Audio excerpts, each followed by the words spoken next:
So ayan po, ito po yung mga una kong tinanim mo. Yan, mga patay na iba. Oh.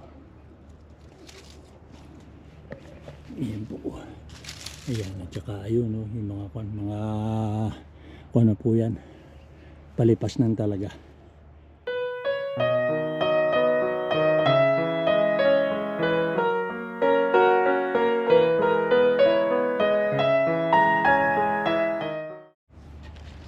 So ito namang mga beans.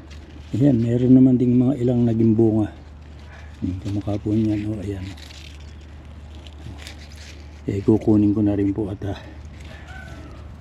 medyo may kahirapan itong kunin. Kailangan gamitan ng gunting. Yan, oh.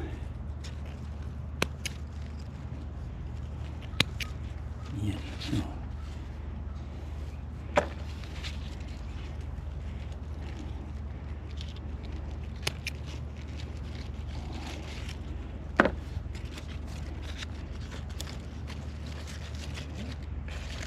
Pero may mga bulaklak na naman po sila.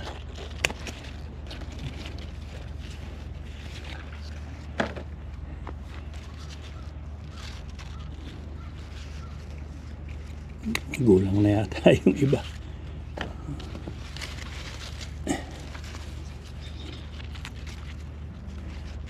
Buti pa itong 3 puno ng kanya ito. Napakinabangan ko ng marami-rami na rin po ako napitas dito.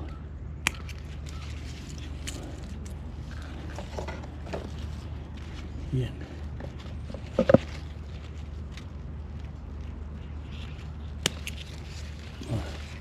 Itong isa ala pang bunga, pero meron na rin para mga bulaklak pa lang. Ayan, saka merong mali ito.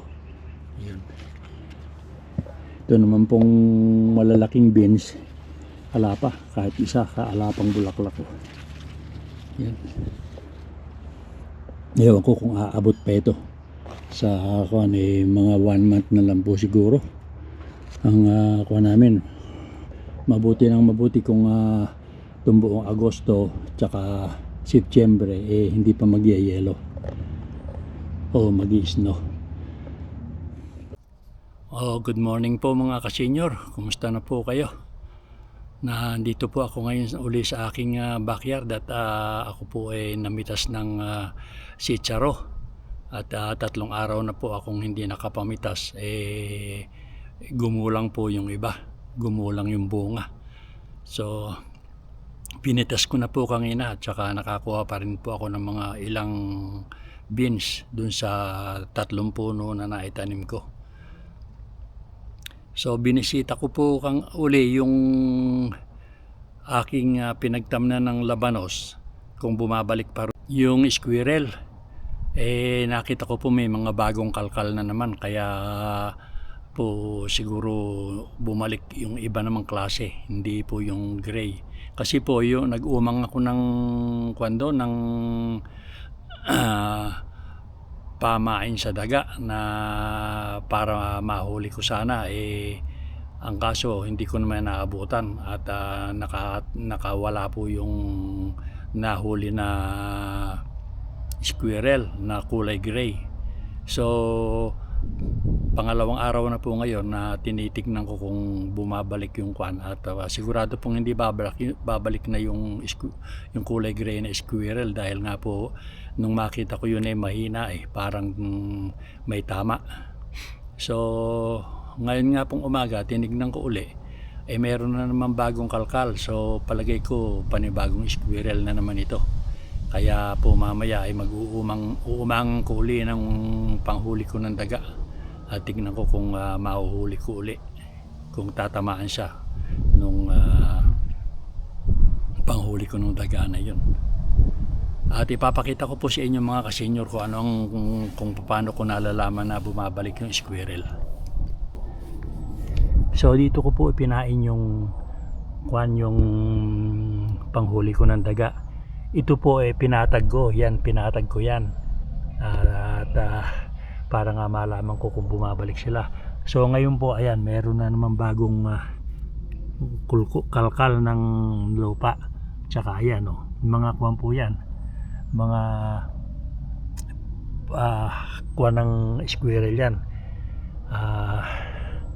Kalkal ng squirrel. Siguro po hinahanap yung kanilang mga peanut na ibinaon. At ipapakita ko po sa inyo yung isa pang sinyalis kung bakit nalaman ko bumabalik yung squirrel, na yung ibang squirrel. So ito po, yan pinatag ko rin po yan. Ngayon meron akong nakitang nakaahon na bulb ng tulips. Ayan, at ito po mga bagong kalkal yan ng kwan nung squirrel. Ganyan po, pinatag ko kasi yan, makinis. So alam ko pong nagbabalik sila. Sige po mga kasenyor, at gagawin ko muna yung pampain ko ng panghuli ng squirrel.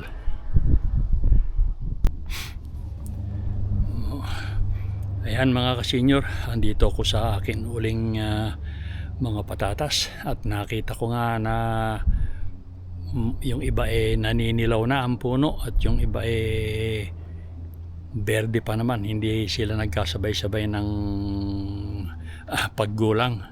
So susubukan kong hukayin itong isang pinaka kumbagay patay na puno na namatay na, dahil nga hindi tumigil na po yung paglaki nila. Kaya titignan ko kung ito ay may laman. Ito po yung sinasabi ko sa inyo. Ayan, ganyan po pagka yung patatas pwede nang harbisin, mga patay na po sila, ganyan, tumigil na po yung paglaki nila. Yun naman pong iba ayan, at berde pa. Ayan, ito naman po nagpapagulang pa rin yan. Ganyan. Ayun po yung isang klase. Ganyan. Ilan pa lang po yan na kumbaga ibig ng mamatay ng mga puno. So ito po uhukayin ko, at ipapakita ko sa inyo kung gaano kalaki ang naging laman at kung ilan. Sige po, at kukunin ko lang yung aking panghukay. Ayan mga kasenyor, ito yung gagamitin ko. Uupo ako at sumasakit na bewang ko.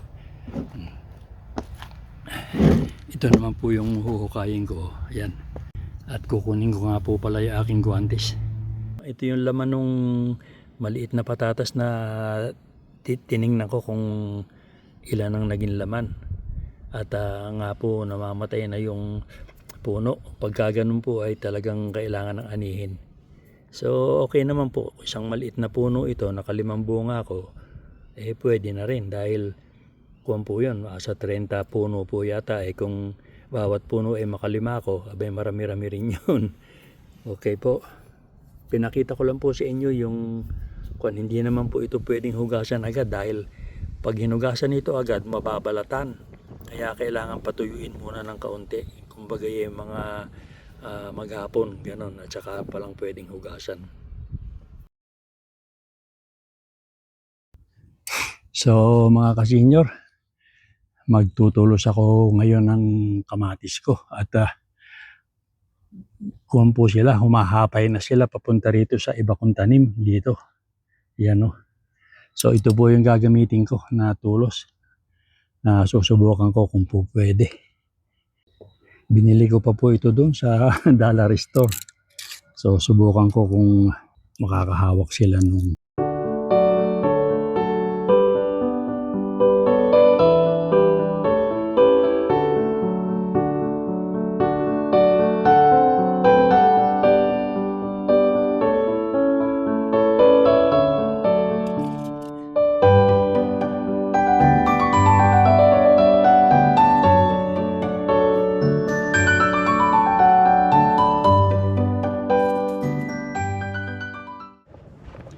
So ayan mga kasenyor, natapos ko na yung paglalagay ng kamatis nung tulos.